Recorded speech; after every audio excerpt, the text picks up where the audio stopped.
El 90% de la energía que consume el planeta ahora mismo es carbón, gas y petróleo. ¿Quién lo controla? ¿Cómo se mueve? ¿Y qué pasa si alguien decide cortarlo? Eso es lo que vamos a ver hoy. Y al final vas a entender por qué América Latina tiene más poder del que cree en todo esto.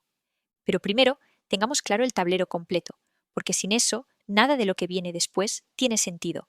Los combustibles fósiles representan casi el 90% de toda la energía que consume la humanidad. Petróleo, gas y carbón, prácticamente a partes iguales. Las renovables, pese a todo el ruido mediático, siguen siendo una porción pequeña del total. Eso no es pesimismo, es aritmética. Y dentro de esos tres fósiles, cada uno funciona de manera completamente distinta. Tiene sus propios dueños, sus propias rutas, sus propias vulnerabilidades. Vamos uno por uno. El carbón genera el 27% de toda la energía mundial y el 36% de toda la electricidad del planeta. Números enormes para algo de lo que casi nadie habla en los foros de geopolítica. La razón es simple. El carbón es un asunto doméstico.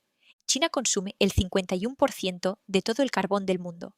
Para sus industrias de acero, cemento y química, es prácticamente insustituible a corto plazo, y el 90% de ese carbón lo produce ella misma, o lo importa de países cercanos como Indonesia, Mongolia o Rusia. No hay drama geopolítico, no hay estrecho que bloquear, no hay embargo que temer. Por eso nunca veis noticias en los medios sobre la guerra global del carbón, porque esa guerra no existe. El carbón es local, y lo local no vende portadas.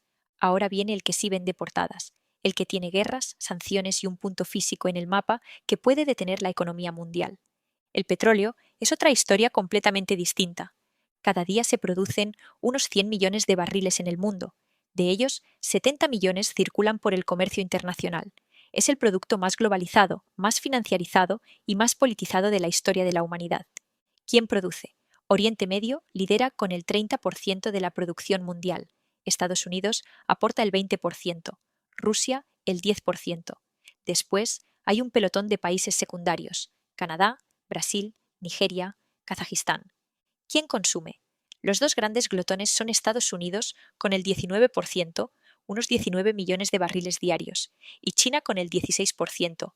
Europa en conjunto ronda el 14%. Lo que de verdad importa no es quién produce ni quién consume, es quién depende de quién. Y eso lo explica todo en geopolítica. Japón importa prácticamente todo su petróleo, el 97%. Es como si vivieras en un piso, sin cocina, y dependieras del reparto a domicilio para cada comida. Corea del Sur está en una situación similar. India y Europa algo mejor, pero tampoco producen ni de lejos lo que consumen, y casi todos compran en el mismo sitio, Oriente Medio. Ahora calcula el impacto real. No solo pienses en qué porcentaje del petróleo es importado, sino cuánto pesa ese petróleo en la energía total del país. Japón obtiene el 36% de toda su energía del petróleo importado. Corea del Sur, cerca del 50%. Singapur, el 65%. China, pese a ser el mayor importador del mundo en volumen, tiene un colchón enorme. Consume tanto carbón propio que el petróleo importado solo representa el 13% de su energía total. Le duele si sube el precio, pero no se ahoga. Japón y Corea no tienen ese colchón. Por eso, cuando Irán amenazó con cerrar el estrecho de Hormuz, la bolsa de Tokio se desplomó y la de Seúl cayó un 12% en un solo día. El estrecho de Hormuz no es el más grande ni el más transitado, pero es el único punto de salida de todo el petróleo del Golfo Pérsico.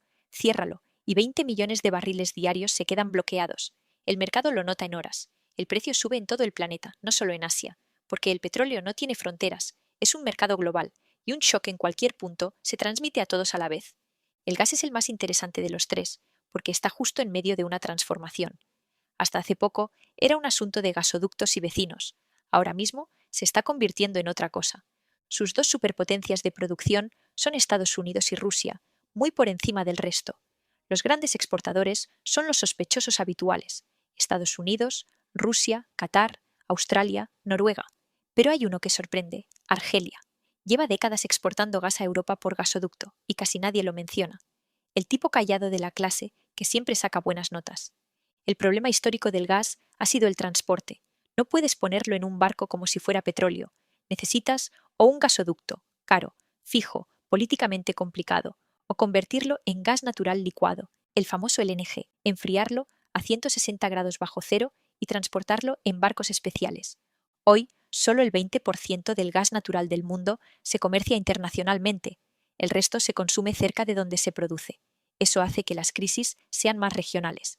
Cuando Rusia cortó el gas a Europa tras la guerra de Ucrania, los precios europeos se dispararon, pero en Estados Unidos apenas se notó. Pero eso está cambiando. La tecnología LNG está madurando. Los barcos gaseros se multiplican. Qatar ya envía gas licuado a China, India, Japón y Corea. Australia hace lo mismo, y Estados Unidos se ha convertido en el mayor exportador mundial de LNG, enviando gas a Europa para sustituir al ruso. El gas está pasando de ser un asunto de gasoductos, es decir, de vecinos, a ser un asunto de rutas marítimas. Se está convirtiendo, poco a poco, en el nuevo petróleo.